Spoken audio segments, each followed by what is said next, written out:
Today, I'm going to give you guys my opinion on why diversification is wrong. Diversification is the name of the game. Diversification is diversification. Diversification. Diversify. Well diversified. Diversification. Diversify. Diversify.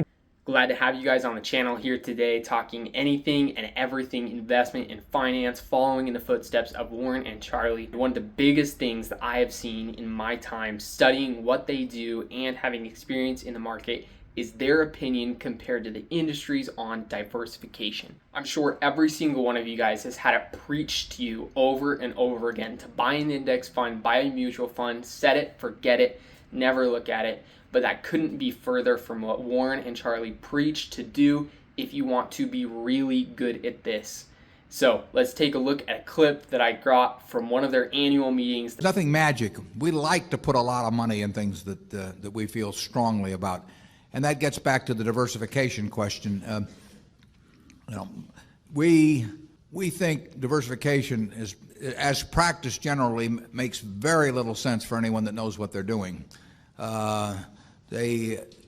Diversification is a protection against ignorance. I mean, if you want to make sure that nothing bad happens to you relative to the market, you own everything. There's nothing wrong with that. I mean, that is a perfectly sound approach for somebody who does not feel they know how to analyze businesses.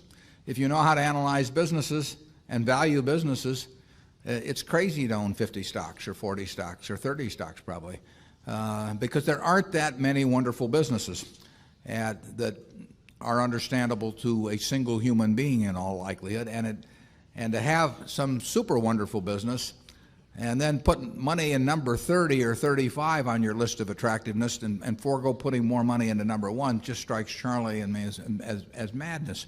After watching that video, hopefully it was fairly clear to you guys that Warren was talking about two different groups of people.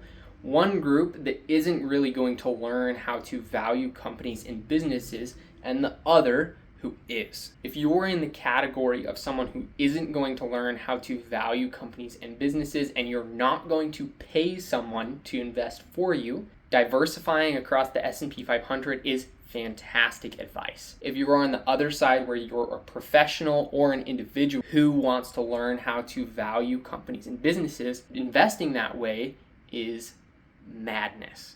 You should not be diversifying that way. There are some companies in there that you could probably take a look at pretty quickly and understand that they don't have a really good future ahead of them, or they're headed down right now. And so why would you want to own all of that?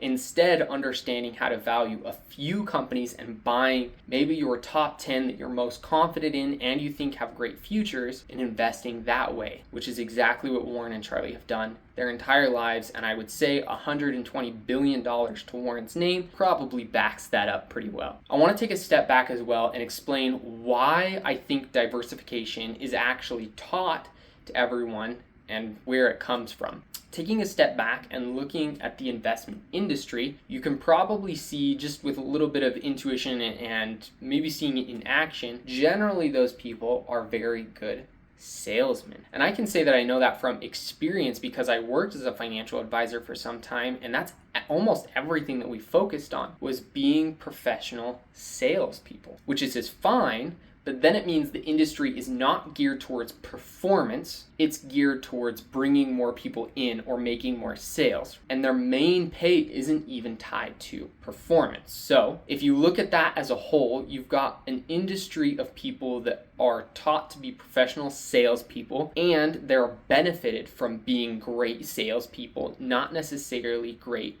investors and performers. So if they don't necessarily have the know-how of identifying great companies with long-term potential, they can feel safe in saying, buy everything. And if you buy everything, you're probably going to do pretty average. And I think that's where the market gets it from, is that you've got a group of professional salespeople not wanting to mess up, but not necessarily having the know-how to identify great companies with long-term competitive moats that are going to be around for the next 50 to 100 years.